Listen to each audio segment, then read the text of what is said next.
Sebagian di antara Anda mungkin masih mengingat, adegan saat tokoh Rose DeWitt Bukater mengapung di topang sebuah papan kayu di perairan Atlantik Utara saat kapal Titanic tenggelam.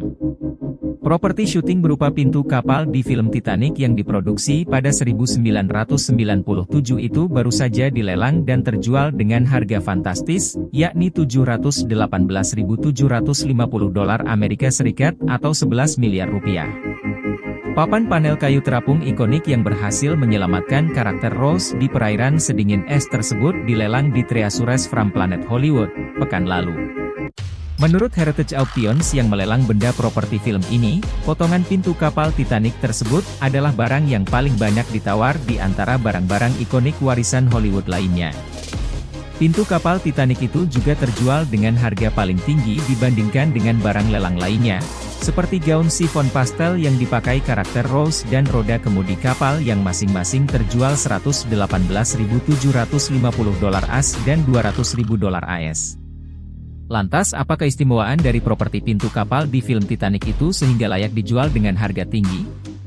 Pertama, mengutip dari CBS News, properti pintu kapal Titanic yang bisa mengapung tersebut bukanlah sebuah pintu. Potongan kayu tersebut dibuat dan diukur berdasarkan puing-puing kapal yang selamat dari kecelakaan kapal Titanic. Puing-puing itu adalah bagian dari kusen pintu yang ditemukan di atas pintu masuk ruang tunggu kelas 1 di kapal yang dibangun oleh Harland dan Wolff.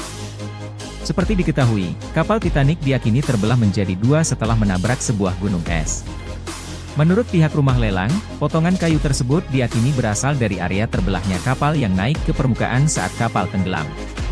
Kedua, disimpan selama 2 dekade.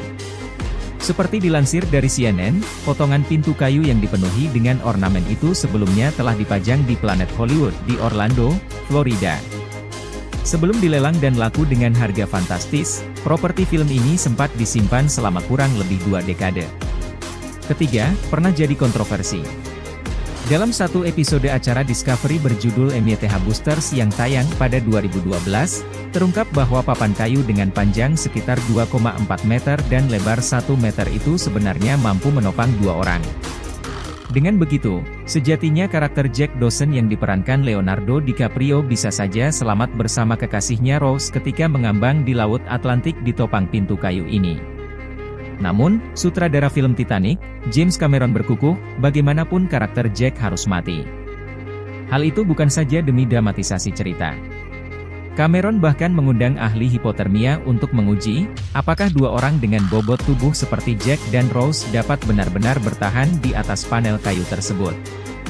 Mereka pun mencari 2 pemeran pengganti yang punya bobot tubuh sama dengan karakter Jack dan Rose. Keduanya lalu dipasangi sensor di sekujur tubuhnya, ditaruh di kolam berisi air dingin, untuk ditakar bisa tidaknya bertahan hidup. Jawabannya tidak mungkin mereka berdua dapat bertahan hidup. Hanya satu yang bisa bertahan hidup, ujar Cameron, dilansir dari The Guardian. Cameron juga berpendapat kisah Rose dan Jack harus berakhir layaknya Romeo dan Juliet. Film ini adalah film tentang cinta, pengorbanan, dan kematian. Cinta diukur dengan pengorbanan, imbuh Cameron. Selain pintu dalam film kapal Titanic, barang ikonik lainnya yang dilelang di acara Treasures from Planet Hollywood dari Heritage Auctions adalah gaun chiffon Winslet, tongkat Indiana Jones dari film The Temple of Doom, dan kapak Jack Nicholson dari film The Shining. Ada pula bola bowling mawar merah milik Bill Murray dari film Kingpin dan kostum simbiote hitam milik Tobey Maguire dari film Spider-Man 3. Kaleng krim cukur yang digunakan oleh Wayne Knight untuk menyelundupkan embrio dinosaurus di Jurassic Park juga dilelang di acara tersebut. Terima kasih sudah menonton, jangan lupa like, subscribe, dan share ya!